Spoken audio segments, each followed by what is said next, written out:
Right. Guys, we are live. This is exciting. This is actually a mega call. We have such brain power on here. The amazing coaches. Pray for us all. We've already 111 people, and just pray the internet does not go out on my end. We had a little bit of drama, and then look, we got to pop in. I mean, look at that. There's Gigi Fernandez, 17-time Grand Slam champion. Someone just called me and I lost connection. Sorry. No one called. So popular. Guys, no one called Gigi. Okay, let's see some comments about what you guys think about this. So put some comments. Let us know where you're from. We're going to have a great call tonight. What we're going to be going through is how to get you guys to the next level in 2023. What you're looking at is the Tenniscon live coaching lineup here, minus a couple of other awesome coaches. But we wanted to come on with this mega call and help you get off to an awesome start in 2023. And we also hope that you join us for the first ever annual Tenniscon Live in Innisbrook Resort. But let me do a little introduction. So right next to me this way is John Craig, Elite Pro from California. Hello, John. Next to him is 2-Minute Tennis. Ryan Reidy, one of my heroes. Ryan, I am addicted to your channel. I am watching your videos all the time. And I think you're up to what, like 500 million subscribers at this point? As long as I'm helping as many people as possible, that's all that matters. Okay, say everybody. Now, next to Ryan, we have another one. See, that's what's exciting for me. That's why I'm really looking forward to Tenniscon Live this year is you guys, I really just respect you guys so much and enjoy you guys. We have Jorge Capestany, master professional of everything, PTR, USPTA, less than 1%, and is crazy enough to do it, but he is. So Jorge, you also have volunteered. I'm not sure we're going to be able to do this, but you actually like to cook for the people at Tenniscon Live. That's where you're possible. In deep negotiations. What is your go-to dish? What would you like to cook everybody if we can work it out? Depends on how much time we got, but something Cuban and Puerto Rican because me and Gigi are Cuban and Puerto Rican, so we're gonna bring some in there. We can have a cook-off. That's right. Sounds good. Nice. Rice, frijole negro, lechon, any of that stuff. We'll take it. Then below me is our Grand Slam Call of the Month partner, 17-time Grand Slam champion, childhood crush of mine, Gigi Fernandez. I never knew that. Ooh. That's funny. Hi, everybody.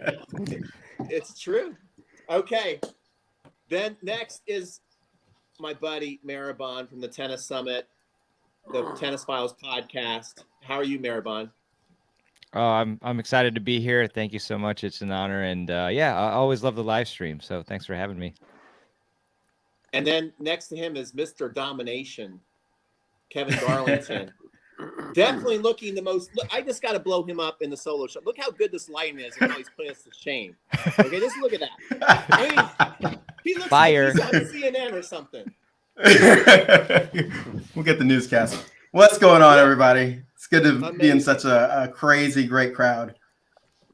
Kevin, you look so good. We're just going to have you speak for all of us on every single topic. Okay. All right. Let's see. We're going to exit the solo. Okay. So here we are. Guys, this is exciting. We have 168 people on the call. So I think it's time before we get into this to acknowledge everybody saying hello. I just want to bring. So we got Aloha from San Diego. I know you're going to be coming to my Cincinnati event. Can't wait to meet you. Then we got Anchorage, Alaska. Jerry, I'm sure you're nice and cold. Scott and Sharon Levy. Are you guys going to come to Tenniscon Live? You usually go to everything. They're going to be going to Paris with us this year. We got Frank from Tampa. Now, Frank, you better sign up because that's like right around the. Do you know Frank Long, Gigi? I know the name, yes, but he's never been to a camp. Well, so it's time. I don't think. Right in your backyard. All right, then we got Greg from the United Kingdom. Look, they're all over the place.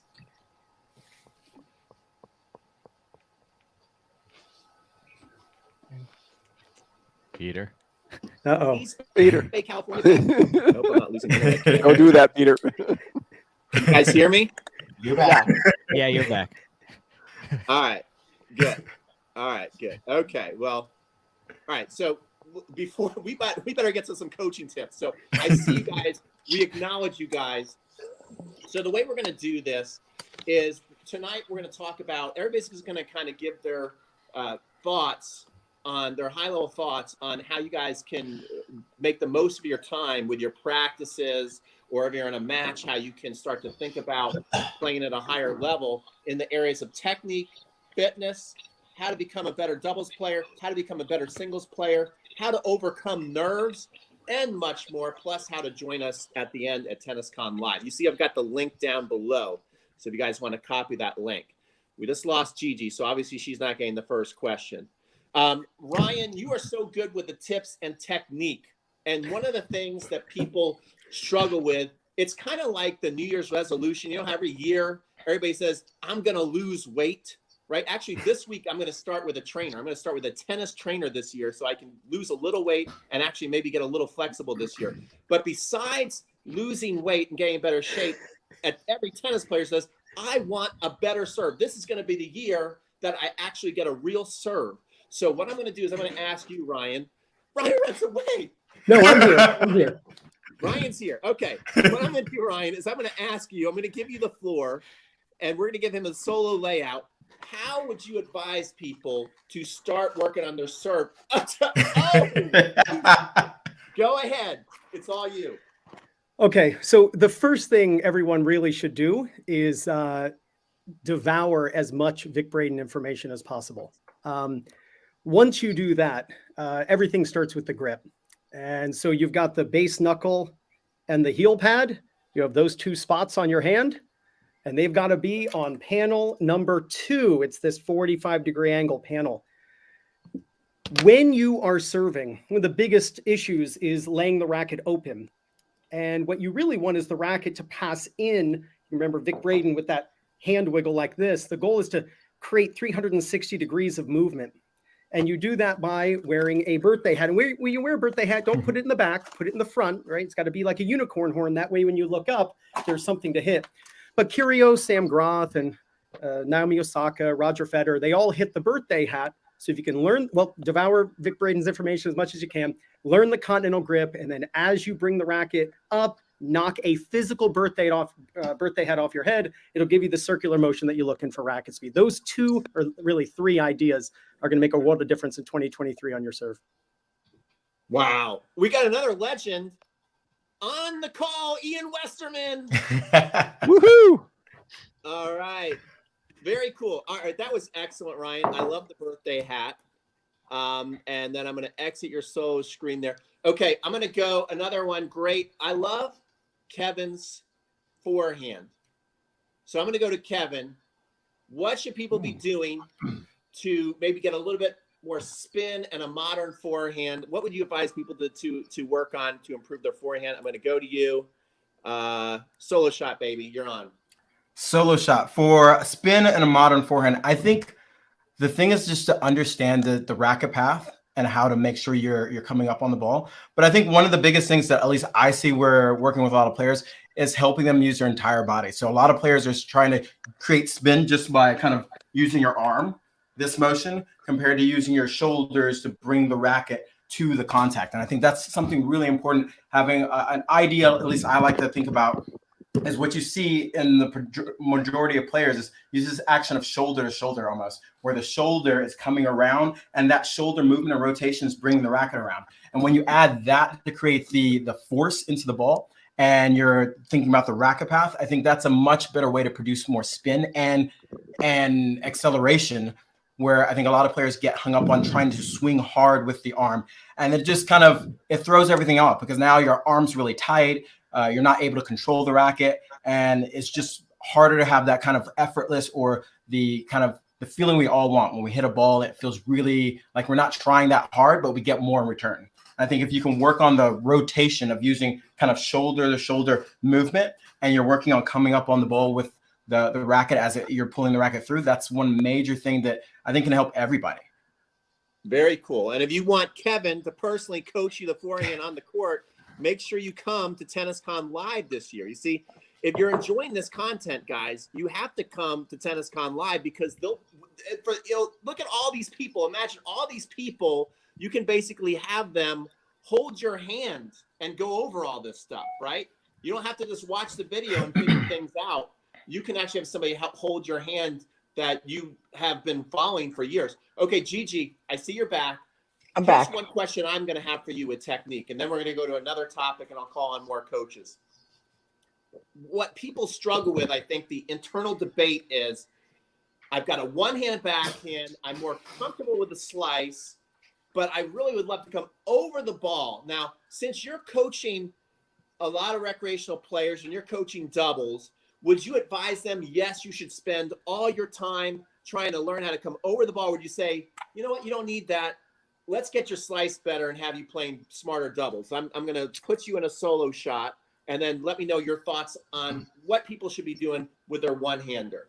So really in doubles, the name of the game is not power, but it's placement and kind of a little bit of technique, keeping the ball low.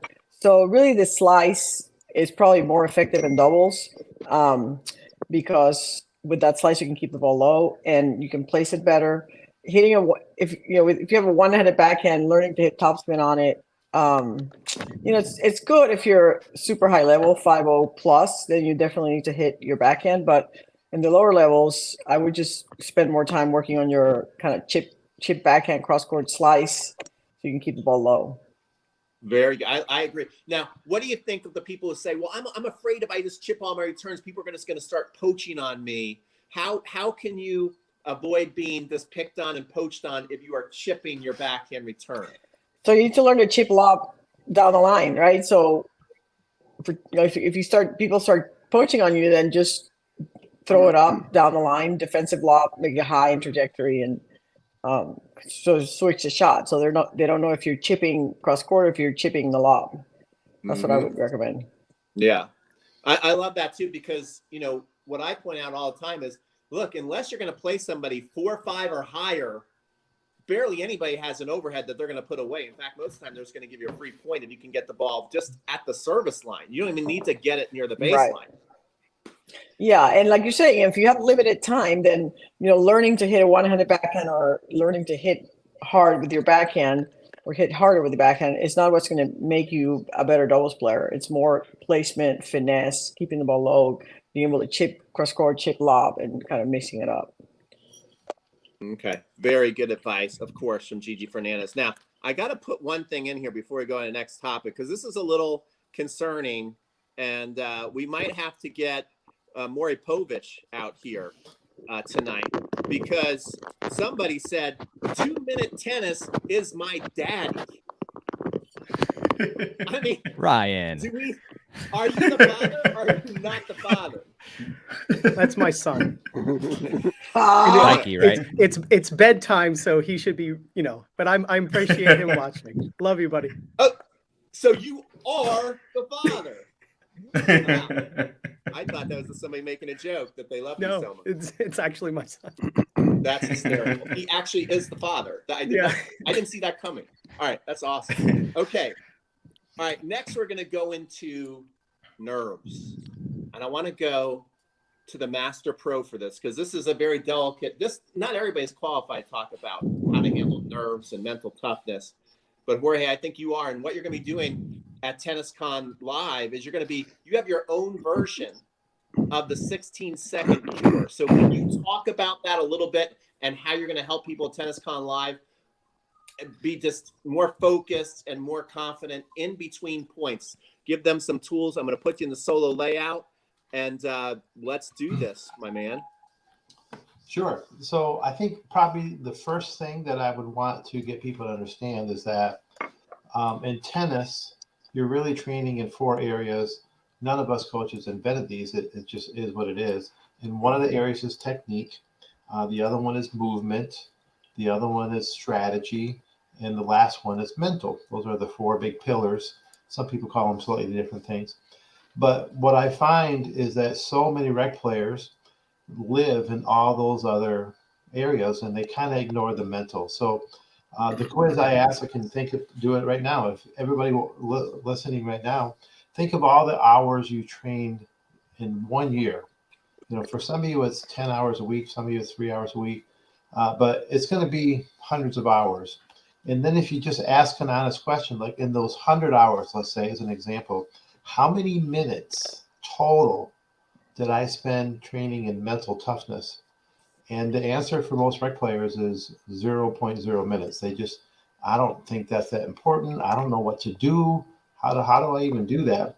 It's easy to go take a lesson, but it doesn't occur to people. So that's just an understanding and just reckoning with that. Now you might see, we see people play and practice, all the best players. You see them on the internet.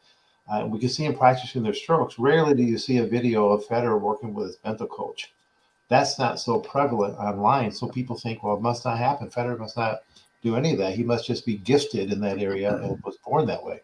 But a lot of them have coaches and they're actually actively working. So that's number one. If I can just get people to acknowledge that, that's helpful. Number two is then they say, all right, I'll listen to you there, buddy. I'll do it. But what? Tell me what to do. And it has to do with your between points habits, because mental toughness is really difficult, virtually impossible to see when someone's just running all over the court. During a point, if I'm playing with Peter, we're chasing the ball, no one can look during the point and say, oh, he's being mentally tough. But the tween points, as soon as that point ends, then you can see body posture. That's when it shows up. And since nearly 80% of the time of an actual match is the between point stuff, and that's where mental toughness shows up. It should convince people that, I probably can't just ignore it. So we're going to teach them systems that I didn't really invent. Dr. Jim Lair is my hero. He's invented the 16-second cure. And I have a doubles version of it, which is pretty helpful. So that's what I hope to accomplish with the people that come and see us in person. Very cool. So good stuff. And he's going to be working. He's got a doubles version, which I've never heard about, of the 16-second cure. So I assume that's going to include kind of also how would you talk to your partner in between points. Is that correct? Yeah, I'm going to be bringing a paper of the top 20 questions that you must ask of partners. It's something you'll be able to walk away with. And it's just 20 questions that I have all my doubles teams do. So real simple, like who plays left or right, who's going to serve first, who's going to be the one that confronts at a bad call. And probably half of those questions people are already doing, but the other half are like, oh, I never thought to even ask my partner that. So, we're going to help you figure that out. All right. Very cool. I want those questions. I know. Isn't that cool? All Yeah. right. Now, next up, John Craig, I want you to go through what you're going to give away at the end. And so when you guys, after tonight's call, I certainly will email you. Probably all the coaches will email their list. We're going to email you the link to apply for Tenniscon Live. And then also, I'm going to send out, John's got a cool assessment that you can do for 2023. It's kind of a sheet that, Jorge kind of creates these same kind of sheets, which is great. So I love these sheets. So talk about what they're going to be able to get. I'm going to put you into the solo shot here and you go ahead. Yeah, so I think when we're looking at improving in the year ahead, the first thing we really need to do is make an assessment of the areas where we are weaker or stronger, and then create a game plan. So I created a skills assessment planner for everyone, all the viewers tonight, where you can look at every stroke and go through all the details. And for every stroke that you look at, let me just go through this real quick here. So if we go just to like this first serve, you're gonna give yourself a score on the technical quality of your serve, on the shot consistency, accuracy, control over your power, the ability to create different spins, the overall effectiveness of your serve at your level, and then your self-confidence in that stroke or shot under pressure. And you're going to get a cumulative score. And you're going to do that for all the strokes through the serves, second serves, spins, top spin forehand, slice backhands. Everything is included. And when you get at the end, you'll be able to look clearly and see the areas where you need to work on your strokes technically. And then the assessment also moves into fitness, covering speed, agility, endurance, quickness, and so forth. It also goes into the mental. So what Jorge was talking about earlier, we're going to go through the mental parts, and you just check how well I play mentally, how tough I am. Strategy, how well you're able to go into a match with a game plan or change the game plan, and so forth. So it really will help you set up a plan for how you want to improve your game in 2023. And then in the end, it gives you kind of a layout for the number of hours you want to commit to each of these areas. So it'll be a good start for everyone to create a plan to really improve your game and give you a good clarity on what you're trying to do. All right. I love that. As you're saying that, and then we're going to bring up Mehrban next. So get ready, Mehrban. You get that brain ready. But as you're saying that, it kind of reminded me, I know people are hot and cold on Novak Djokovic. Like, we all love Roger. Everybody wants to marry Roger. And then we've accepted Rafa, and we're like, we all want to marry Rafa too. But Novak, you either love or hate him. But one thing that's kind of interesting about Novak, what he says the only reason he still plays, even though he makes no bones about that, he wants to have the most Grand Slams at the end of the day. That's important to him. But he says when he stops being motivated to do the work it actually takes to be a champion, that's when he knows it's time to stop. And right now he says he still loves every aspect of training and being motivated. And so that's the thing, guys, that, you know, to really learn from the great ones, it's the work they do that no one sees that has them produce the kind of quality. Like, even one time when I was interviewing Gigi, it was really interesting. I'm like, Gigi, when you had a bad day, you know, and you came off the court, did you go out the next day and work on those certain aspects? And she looked at me like she was offended. She's like, the next day, you try right out immediately. Like, I'm not. I remember that. Yeah. Right. Uh-oh. Yeah, that's pretty cool.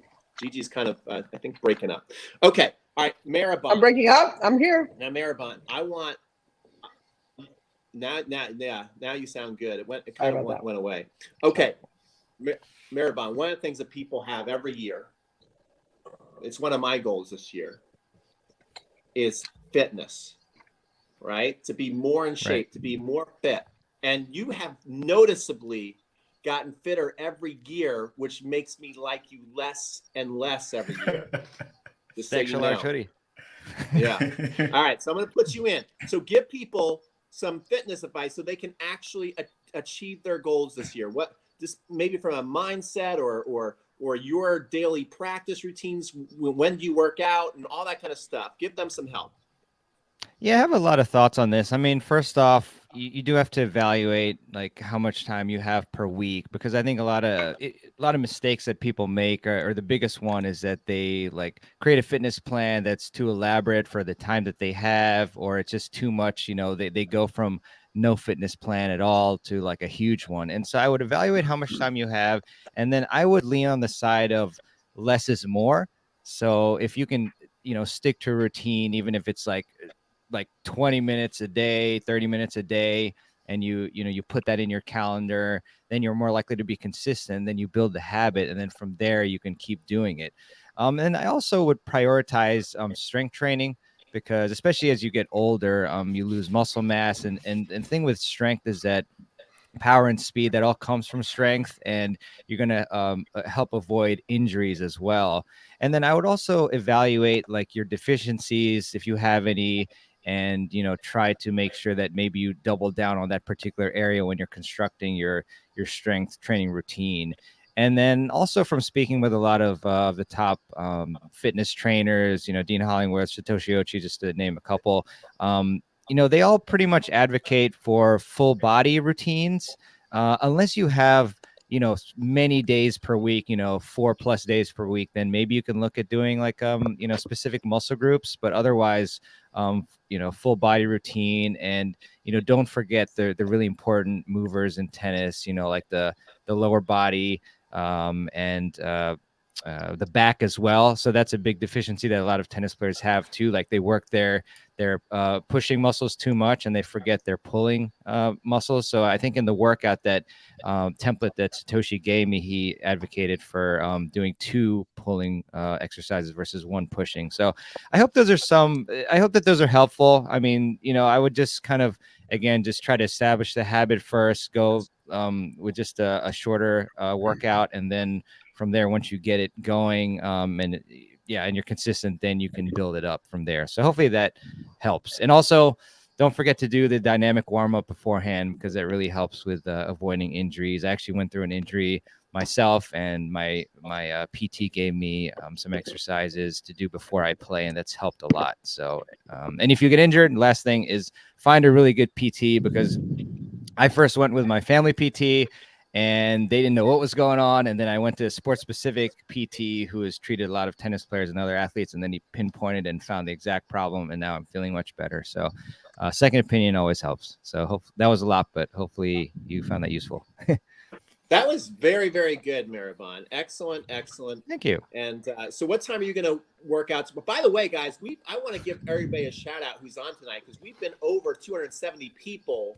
Ooh. And I think now's a good time where you guys should all share this with your tennis friends. Let's get 300 people on. And if you get 300 people on, Mehrban is going to make a twerking TikTok for everybody. That twerks for me.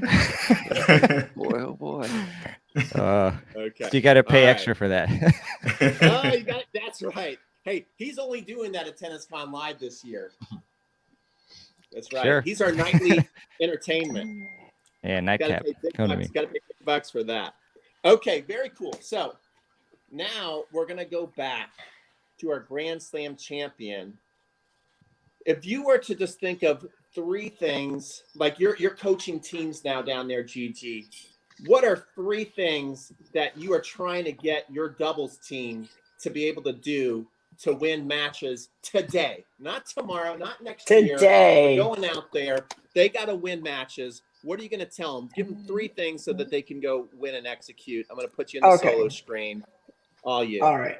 So first of all, this is not what I would tell my teams in the next practice, because I have them for 12 weeks. So we work on something different every week, and it kind of all builds on each other. But what I want to tell the viewers, if they could go work on 3 things, I would say start splitting every single time your opponent hits the ball, if you're not already doing that. And 3-0-3-5s and 4-0s don't always split every time the opponent's hitting the ball.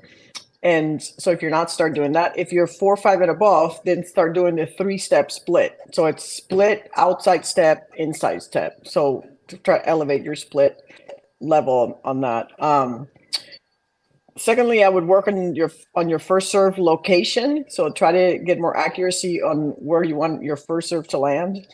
It's not good enough to just hit it in the box as you get at the higher levels. With the 3-0-3-5s, if you can direct it to the forehand or the backhand, that's good. But for the 4-0-4-5, 5-0, etc., you have to be more selective than that. It has to be wide body tee. I mean, really work on the targets on your serve. And when you do this, don't put a cone down. Don't put a cone and try to hit it. You're probably not going to be successful. Make the area bigger. Like take a towel or 2 towels or a big towel, right? And put it in a spot and try to hit it. And the key to being accurate on your serve is to try not to miss twice in the same direction. So if you're serving to the tee and you have this big towel there, this bath-sized towel, and you're not hitting the towel, but you're missing it to the left, then the next time you aim more to the right. And then you'll slowly but surely start to figure out where the ball is going in relation to where you're aiming. So improving your first service, the second thing I would do. And then the third thing I would do is I would stop following the ball. We have this really bad habit in doubles of shadowing or following the ball. So if the ball moves to the left, you move to the left, and the ball moves to the right, you move to the right. And that's not a great way of moving, because people tend to get too far into the alley, and they protect the hardest shot in tennis, which is the shot that goes in 10% of the time, down the line shot. Instead, you should stagger when you're at the net, where you're moving forward from your partner and your partner's moving back. So you're either forward or back, and the person that's forward is whoever's ball the half is in. So if you think of a traditional point that starts 1 up, 1 back, when the baseliner is hitting the ball, you're obviously in front of your opponent.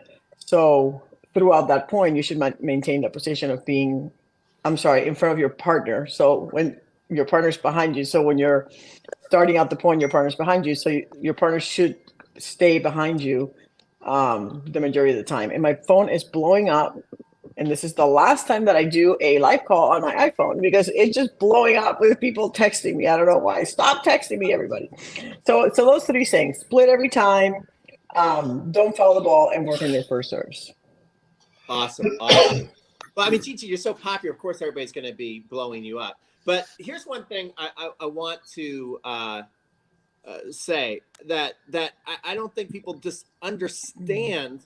You know, you guys can come and train with a 17-time Grand Slam champion. And the more that time evolves, you're going to have less and less opportunities to get things like that. As much as we all love Roger Federer, he ain't going to be doing no clinics for you guys unless you're willing to pay $100,000 to train with him. Yeah.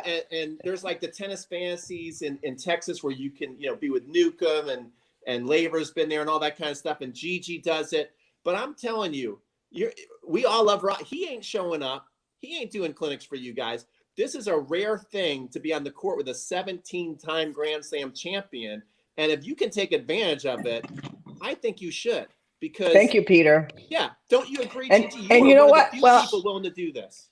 Yeah. I'm going to be 59 next month. So I'm just saying, I'm not going to be doing this much longer. So come on down, Tenniscon Live, come to Innisbrook, beautiful resort, but perfect time of year to be in Florida.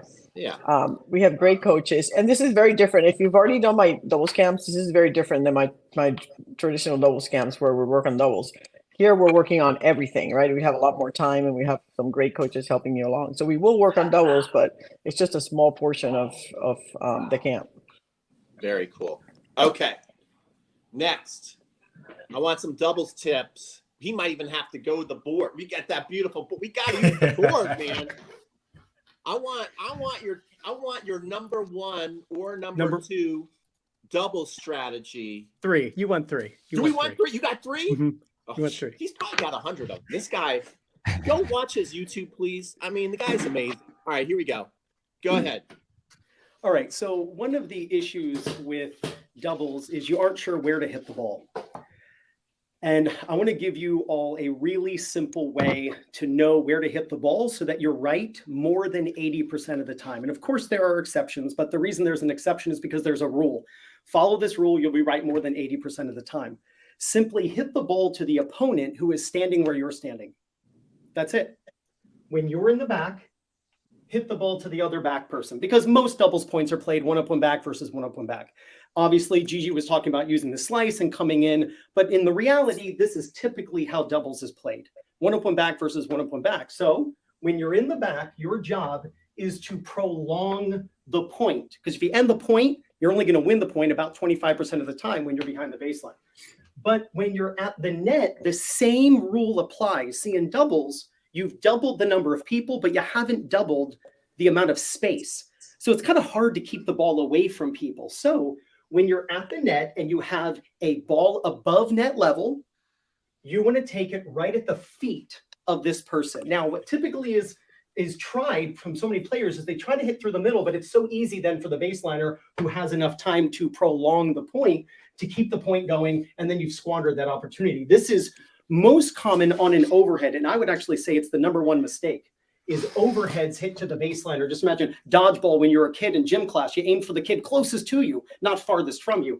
You don't want to hit overheads to the baseliner. You want to hit overheads to the person with no time to react. The second idea, because I actually wrote these down, the second idea is when you're at the net, don't feel like you have to just stand there and watch the ball.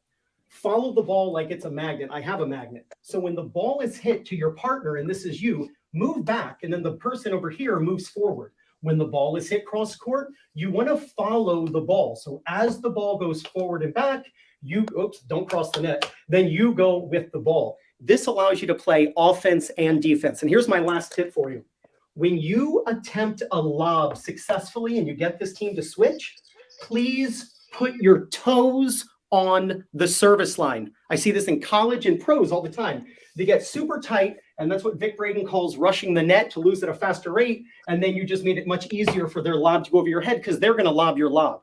So if you hang out with your toes on the service line, when they lob up, now you're on the service line to hit the overhead, and guess where you hit it? It's the first tip. You aim for the person who stayed at the net when they switch. So hit to the person who's standing where you're standing, move up and back at the net, like the ball is a magnet, and you'll play perfect offense and defense. And when you lob successfully and you get your team to switch, both of you position yourselves on the service line. You won't be going to the net and then dealing with the lob that goes over your head. You'll keep the court in front of you. Even if they do hit a ground stroke, you can always move forward and quick take it at the net player. Awesome stuff. That was Wow. great. And the guy is good, right, Gigi? Is the guy good? That was amazing. I want to have one quick thing. The only thing I was kind of cringing a little bit on was when you said that doubles is played one up, one back. On tour, doubles is played one up, one back, right? And we think that it's because the ground strokes are so big and they're winning points for the baseline. But the fact is that the pro standing in the baseline only hits 3 out of 100 winners. 37% of the points are won by the net players. 60% of the points are won by the person at the net. So I still encourage recreational players to get to the net, because once one person comes to the net and they're in the 2 up against 1 up, 1 back formation, they're in the best position in doubles. The 2 up is, and the 1 up, 1 back is in the worst position in doubles. But that was amazing. Loved everything you had to say. Oh, he is great. He truly is great. And we got Jorge back. Somebody who's run down the hall. Somebody's run down the hall. Which one is that? John Brady's back. There he is. Okay. Pretty cool. Now we're at 286 people. So we are very, very close to Mehrban's twerk dance on TikTok. So guys, keep engaged. No one leave. Mehrban. He's going to do it live at Tenniscon, and we're going to record it and send it to everybody. Yeah. It's fine with me. All right. So next, I want to go to.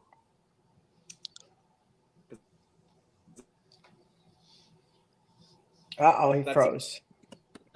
Peter. This guy plays the same. Peter. I was watching him play. Tips from my man Kevin CNN Garlington. All right, here we go. Ready? Give us some singles tips.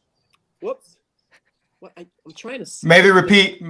We lost you for a second. Maybe repeat the question. Okay, I want some singles tips from Kevin CNN Garlington. Singles tips. Put me on the spot here. I think the very first thing for singles is to first in the warm-up. I think one of the biggest things in the warm-up is so many players start the warm-up and they're just thinking about themselves.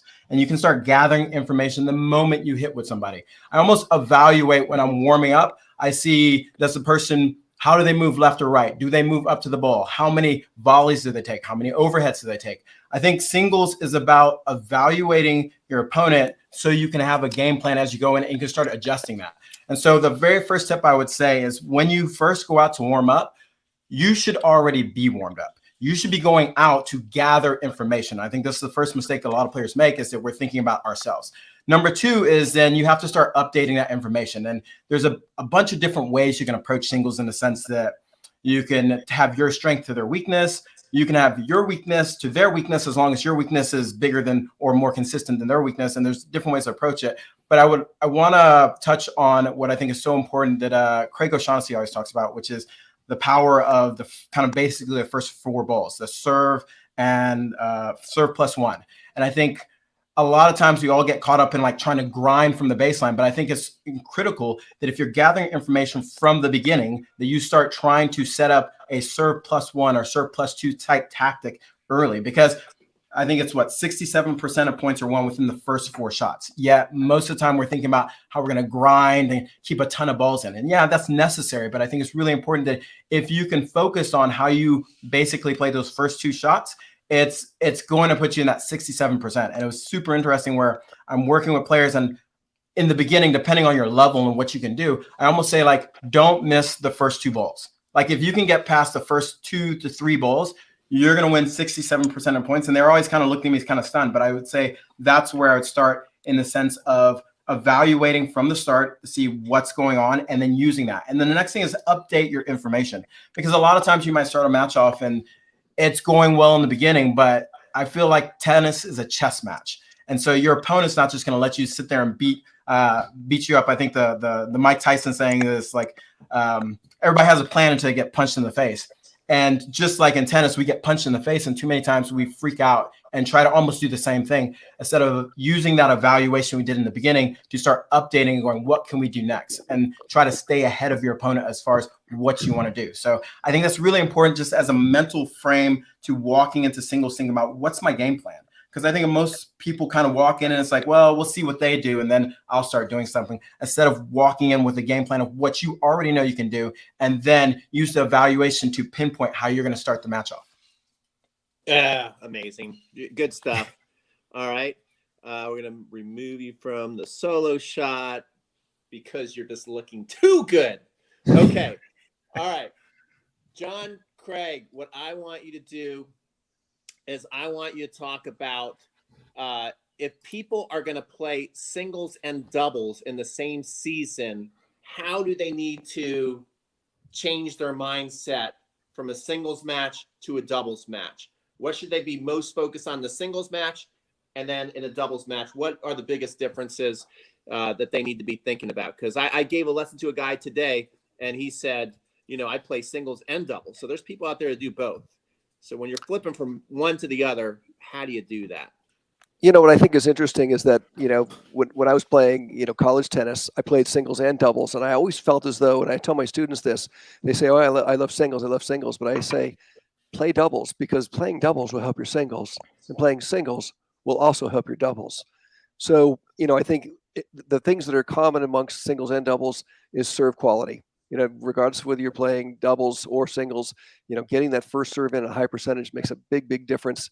As Kevin was saying, you can set up, serve +1 or serve +2 scenarios, which is very, very important. I think that consistency in singles, you have to feel, this is what Novak does so well. He gets behind in a match, he just digs his heels in and says, okay, pal, you're going to have to find a way to beat me, because I'm no longer going to beat myself. So I think in singles, you can sort of have that more like dig my heels in and be very, very consistent mentality, and then, work different tactics, as Kevin was talking about, to work your way through a match and change the tactics. In doubles, it really does boil down to first serve percentage and quality of returns, because I think if you do those well, everything else can fall into place.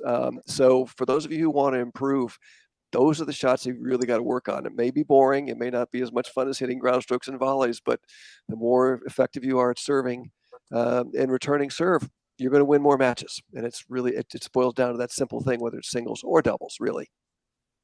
Very cool.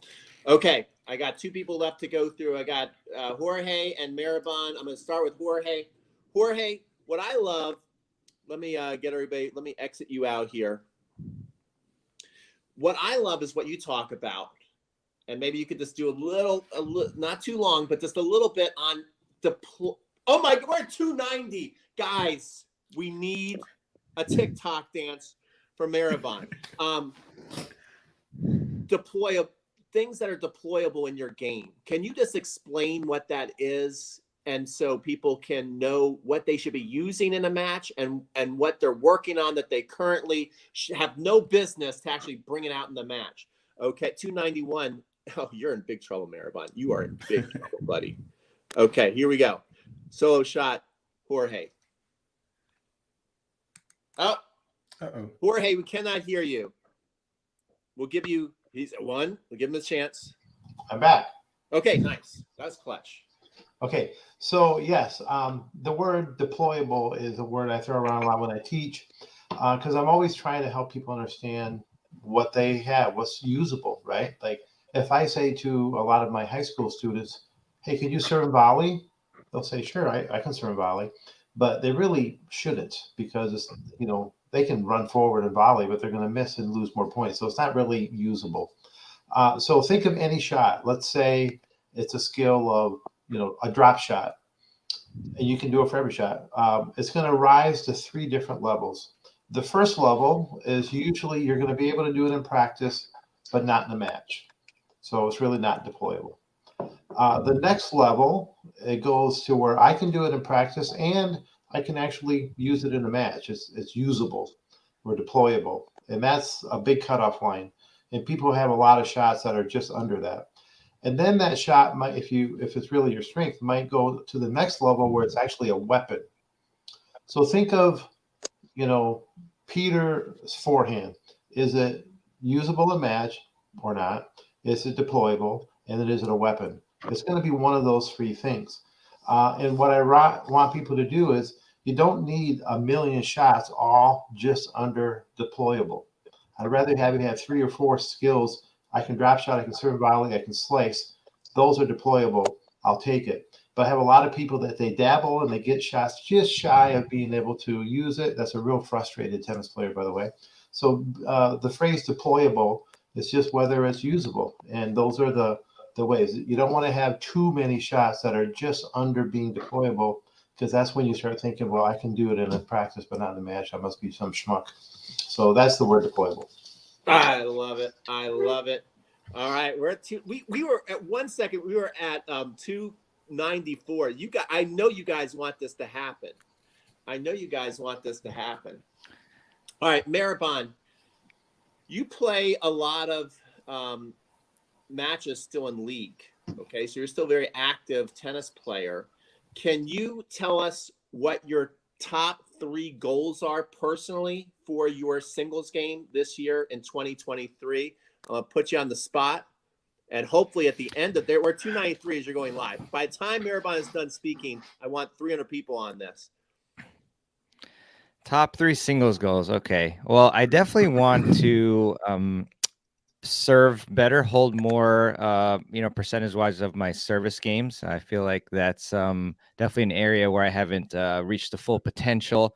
And, that's the thing with technique. It is definitely something that you have to commit to trust the process. And it does take, sometimes enduring losses to improve.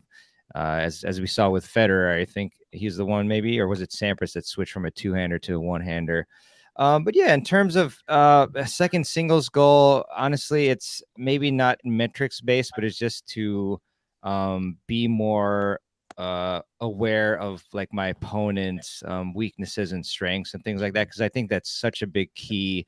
A lot of players, and like myself included, when I was younger especially, I didn't really think at all on the court, but there's so much to be gained from strategy alone. I think that a lot of players are just kind of more reactive than proactive on the court. And, I remember doing a live stream with Mark Sofolis from Tennis Menu, and he had this huge chart of like, different player styles and exploits and like different grips and exploits. And I think that's something that I can really, everybody can take advantage of.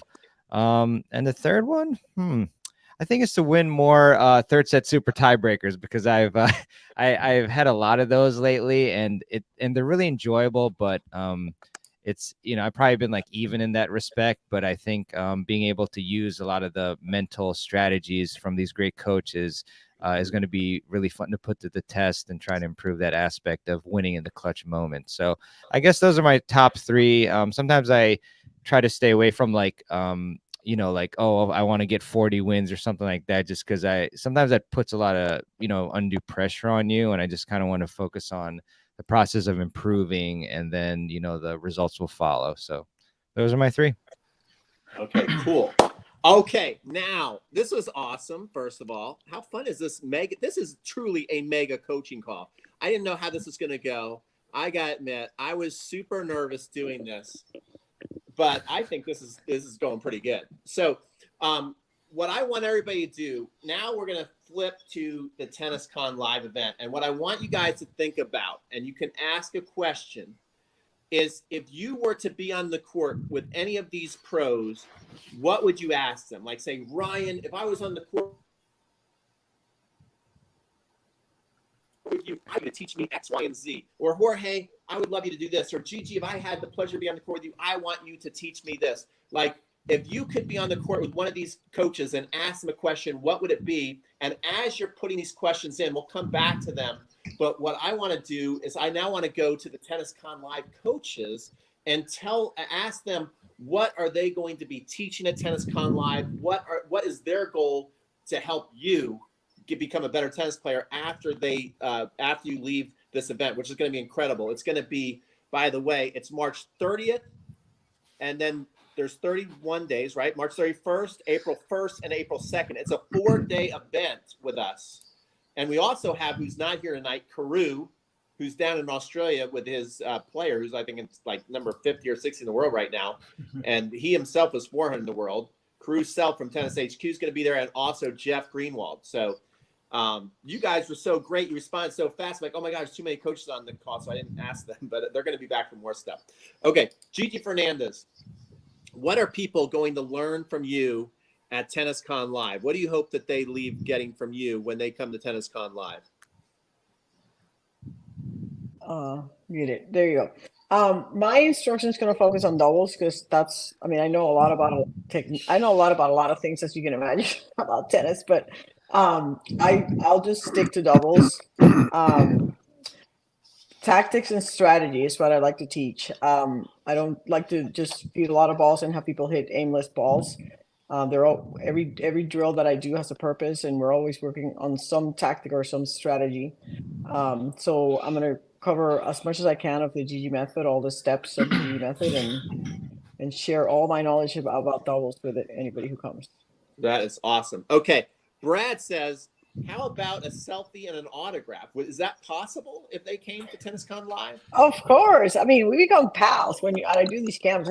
Some of my best friends in the last 10 years have come from tennis because I learned when I started coaching, or when I became director of tennis at a facility, I learned that tennis was a social game. Believe it or not, everybody knows that, but for me, tennis was not social. It was cutthroat and dog eat dog. So I learned the social side of tennis, and some of my best friends today I've made through tennis in the last 15 years. Awesome stuff. Awesome stuff. Okay. One more question for Gigi. Mary Frances came to Cincinnati, so there's a chance. Are you saying there's a chance? There could be a chance that she actually comes to Tenniscon Live. What about poaching the net from the do side? I'm right-handed. This is my weakest position. What do you think? Should she even try from the do side or from the ad side?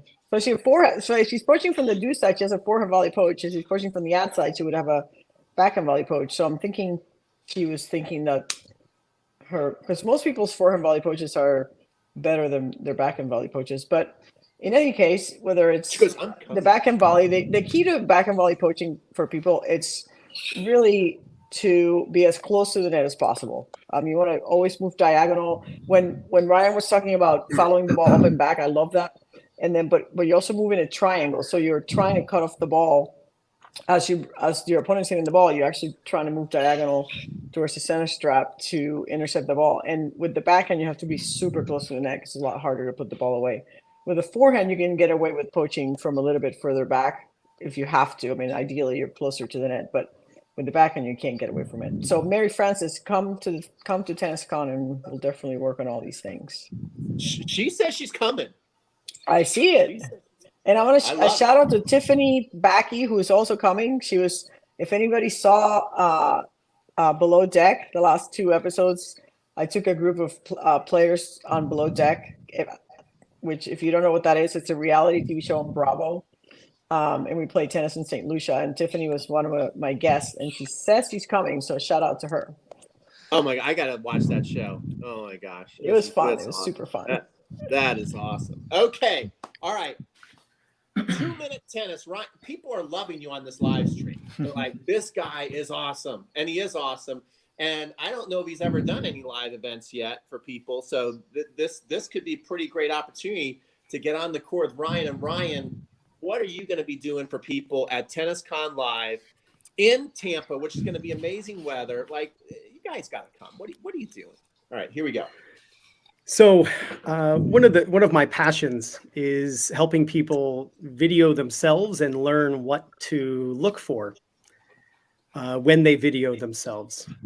So I want to share video footage of everyone, who's there, show them what they're doing, ask them what stroke they would like me to critique. I can do it right then and there with them, and show them what they should be working on while we're there at the camp, but also when they leave. Most players know that they need to video themselves, but in my experience, they maybe are a little lost what they should be looking for.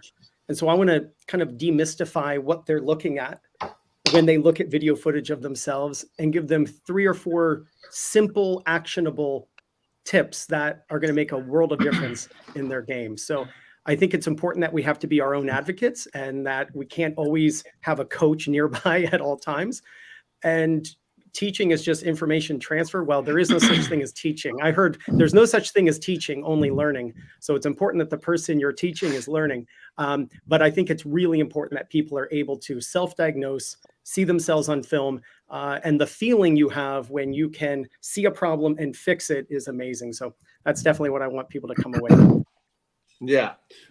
Great job, Ryan. Now, somebody was asking about the cost. All the information, if you just take a screenshot of this live stream and you can see the link, we'll also be emailing out the link, but I put the link below. So take a screenshot of that, go to that site. It's got all the information. We also have the daily schedule just up to where you can see what we're doing each and every hour at Tenniscon Live. So if you want to learn more about the cost, how to apply, all that kind of stuff, we got a really cool video on the page. We got everybody, all the coaches that are there, the schedule, the pricing. You can apply right there, all that kind of good stuff. If you apply, I will also get on the phone and give you a call and answer any questions you have. Actually make the big jump. Okay, Jorge Capestany, someone communicate. Let's see. Go in there. Why are we going in there? All right. Anyways, I'll just say Melissa was asking how to communicate with my partner. So I figured since you're doing the 16-second cure, what would you say you're going to be teaching at Tenniscon Live and how it's going to help them? Sure. So I want to be focusing a lot on how to communicate with your partner, but also how to the between point time. Okay. So if you're a singles player, it's called the 16-second cure. And there's definitely 4 distinct things that the players do between points. That is very obvious if you know what you're looking for. Well, I've kind of come up with a doubles version of that. And I call it traffic patterns. Like if you think of the Bryan brothers, there's this ritual between every point. They find each other. They make some physical touch. Sometimes it's a big, chest bump. Usually it's not. Then they talk and then they split, and it's just a routine. As far as we'll go over the 20 questions that I have for partners, but we'll talk a little bit in that segment about like communicating with your partner. Most partners, and this is one of the questions. One of the questions I have is, you should ask your partner, when you make an easy mistake, what do you want me to do?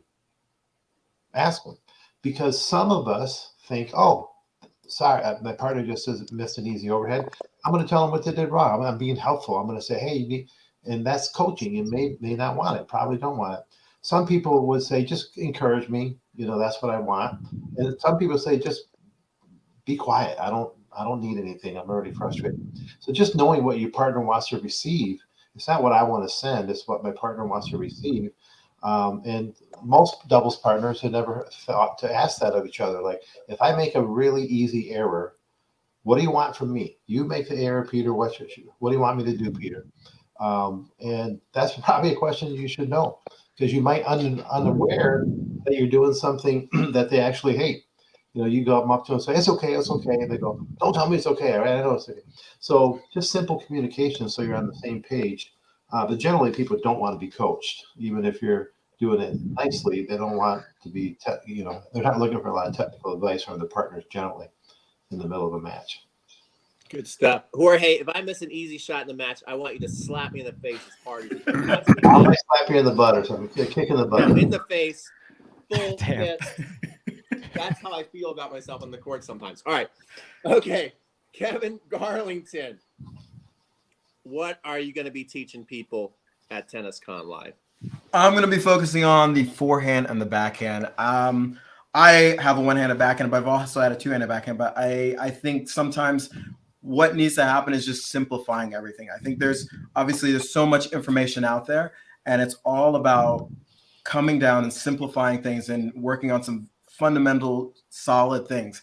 And I think it's really easy to get caught up in all the craziness that we see, all these different things going on. But if you focus on the fundamentals first, and that's what I want to focus on to help people really develop solid strokes, because I think there's so much almost focus on doing these super advanced things, when if we just did the simple things really well, you'd see massive improvements on your forehand and backhand. So I want to help people understand what those things are, and then help them understand the drills they need to do, that they can do that to develop those fundamental skills. Kevin, can you give us a weather report? What's the weather? Right now in Tulsa, it's about, wish it was warmer, but yeah. Okay, good stuff. All right. Exiting. Very good. Kevin's backhand is beautiful. I agree. All right. So, John Craig, you're coming to Tenniscon Live. What are you going to help these people with? I am really excited to come to Tenniscon Live and help everybody really develop their foundational skills on their serve. I've been really fortunate to have been coached by some really great serve coaches over the years, and I feel like I can really help people improve and understand the key elements of the serve that's going to give them more consistency, more power, more control, more spin, and really simplify it. Like Kevin says, it really does boil down to fundamentals. If everyone would focus more on the fundamentals and let their style evolve, or on top of the fundamentals, like icing on a cake, everyone would get a lot better, I think. So it's really, there's no mysteries really, but it's working on key things like, how do we place the ball properly? How do we get a good balance beneath the ball? How do we sequence our movements to generate power and control? And I'm really excited to do that with you, Peter, on the serve. Mm-hmm. And then the second day, I think we're going to tear into volleys. And I think that Gigi probably would probably agree that volley is somewhat of a lost art. Some of us older coaches remember a day when people really did come to the net and volleyed in a classic way. And I'm looking forward to helping the tennis players really improve their volley skills, so they feel confident coming to the net. They can play a variety of volleys from all different positions, angles, heights, and so forth. Really get those technical skills built. Awesome stuff. All right, let's exit. Mehrban, they're going to come all the way to see you, buddy. What are you going to do for them? Besides twerk? So we're going to, what's that? Besides twerking. Besides, that's the main event, really. But no, a couple sessions. So one is going to be on mid-court domination. I mean, obviously, a lot of us may be really good at setting up the points, but then we don't know exactly what the right move is next, how to approach that aspect of the game. So I think that might be a duo session with you, Peter. Yeah. So I'm really excited to do that with you. And then we're also going to have a session on crushing overheads. So, I run some social camps and go to them, and I see a lot of players, a ton of them, they again kind of setting up the point great, but then when it gets to the overhead, it can be the technique, the footwork, even the mentality of like, oh no, it's an overhead, I'm going to miss, these sorts of things. So that's going to be another session that I think you'll find really useful. So those are the two that I'll be focusing on. Awesome. Great stuff, man. What a great call. If you guys have any last second questions, let these awesome people know. But I thought that this was very fun. Again, take a look at the link I have under the coaches. Take a screenshot of that. Go to the site. Our coaches will also send you out an email on the link that you can apply and see everything. We'll send an email of the replay and the link to look at everything at Tenniscon Live. We really love to see you out there. It's going to be a lot of fun. I don't think there's ever been anything done like this to where we have this many. I mean, well, I guess we got the Tennis Congress, but I don't know. I still like this better. I think this is going to be better, right? It's going to be better. It's more intimate. So, right? It's more intimate. More intimate. Yeah. It's just the right amount of genius on the court, and then it's going to be me, the anti-genius. I'm going to teach everybody how to hit a slice serve, though. Tech wizard. Don't come to me with your math problems, but I can teach you how to hit a slice serve. So, hey, Peter, can we put up the link for the assessment that they can click on that link and get the download? I will put the link also in the email as well. Yes, beautiful. But I cannot do it on this live stream right now. Gotcha. Yeah, okay. Yeah. I just don't have that quick ability. I would love to, but I just can't do it because I don't have the brain power to do it. But I encourage everybody to download that and use it as a initial, guideline to get you back on track, really, and what your goals are and what your skill assessment really is. Wish there was a Tenniscon Live in Southeast Asia. Maybe there will be someday. And then we We got the Tennis Troll channel.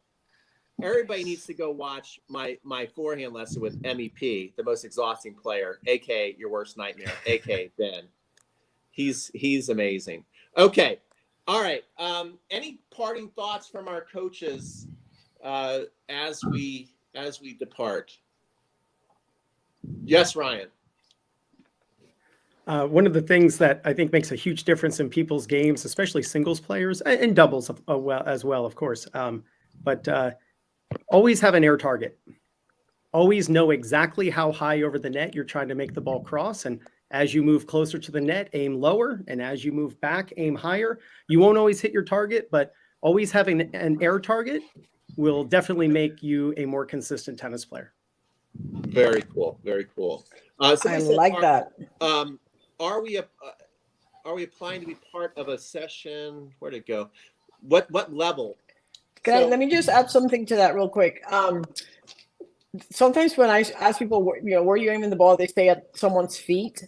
I don't necessarily like that because you don't know where the opponent's feet are going to be when you're hitting the ball. They could be over here, they could be over there, they could be over there. You want to really aim for a spot on the court, like a specific target on the court, right? Not their feet. Okay. One thing I was going to say, with levels, it's basically the sweet spot is that 3-0 to 4-0 and some 4-5s. If you're in that spectrum, you're going to have a great time and you're going to learn a lot. So, and I think that's probably most people on the call. This is not a junior camp. You're not going to be on the court with a bunch of 17-year-olds trying to take your face off. This is going to be a nice adults-only camp.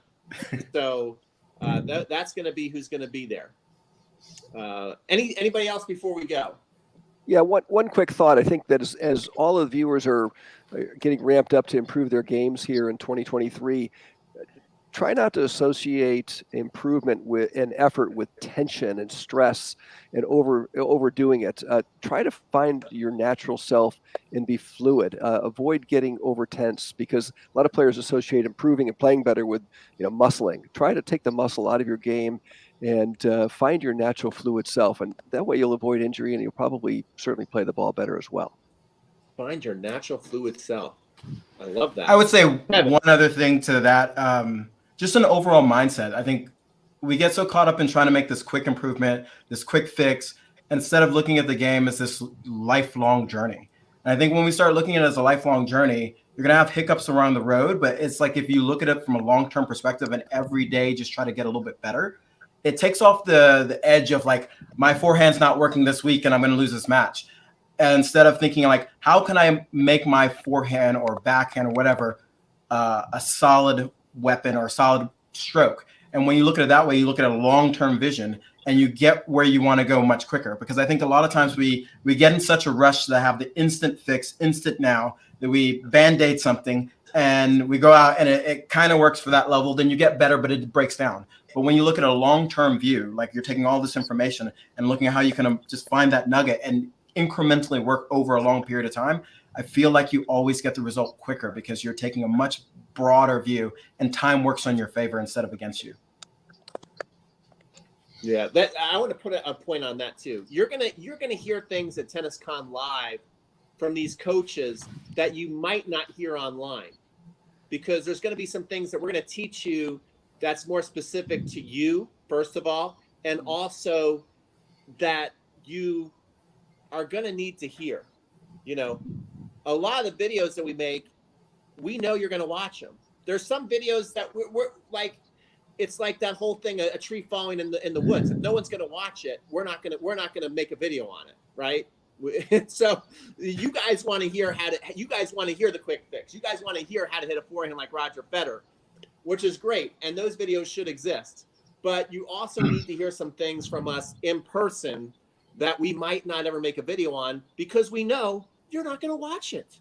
So we will tell you that at Tenniscon Live. I mean, this is just, right, that's just some inside baseball. Am I right or am I wrong? Yeah. Go ahead, Jorge. Peter, I had a thought. One of the things that I've learned as a coach as I've evolved is I know that at my club, I still go to work every day at a club, and we have tons of league players, and about 98% of them when their ratings come out, which just came out, the USA ratings just came out, they don't go up. And for some of them, it's been years and years, even decades. And they're like, what? How can I not be a 4.0? I've been trying my ass off for like 12 years. I take lessons. I live to the, and I think a lot of it is they're winning the race to the wrong finish line. They think, okay, I must just need better strokes. The guy with the best strokes doesn't win the match very often. So as soon as you can recognize this, it's not about acquiring prettier, shinier strokes. At the higher level, it is in the beginning. If you're a new player, you need to work on your strokes. But once you get 3.5 and higher, it's really, in my opinion, about the other side. You're the second most important person on the court. The first one is your opponent. And I think the pros do that. The pros play. When Rafa played Federer for decades, and every single time he hit loopy forehands to Fed's one-handed backhand, trying to get him, we knew it was going to happen before it started. He wasn't thinking about his forehand. He was thinking, how can I be disruptive to the opponent? So that's a higher level of tennis IQ when you can start playing to your opponent and almost to sabotage and get off like, but I want to hit hard and I want to feel good about it. I don't care. You want to win more than anything. So that's the whole paradigm shift. Is it's not about you, it's about the opponent, especially as you get to higher levels. So that's something I learned. I wish I would have known that as a player. I don't want to for a few more matches, but as a coach, it's been helping my students. Yeah. Somebody said, any plans to do Tenniscon for 4.0 and 4.5 players? 4.0 and 4.5 players are going to be there, especially a ton of 4.0 players going to be there. So Stephen, if you're between a 4.0 and a 4.5, you're going to love this because not only are we going to be doing a lot of stuff on the court, we're also going to have lectures off the court, which are going to be highly valuable. I mean, if you're somebody who loves tennis as a student of the game, you just can't go wrong by coming to this event. You know, I mean, you're gonna really enjoy yourself. Okay, guys, this has been a lot of fun. We've been going for over an hour, so I'm going to end the broadcast. I'm going to be emailing you guys out the assessment, the link to look at Tenniscon Live, and the replay for people who didn't get to watch it. And yeah, so I'm going to end the broadcast. If our coaches could just stay on for like a minute, so we could just have like a little debriefing here, and then everybody have Happy New Year. I really want to see you at Tenniscon Live this year. We're gonna have a lot of fun. If you enjoyed tonight's live stream, and it's only gonna get better if you're able to work with these people on the court. And take care, and we'll see you guys in the next video. Thank you.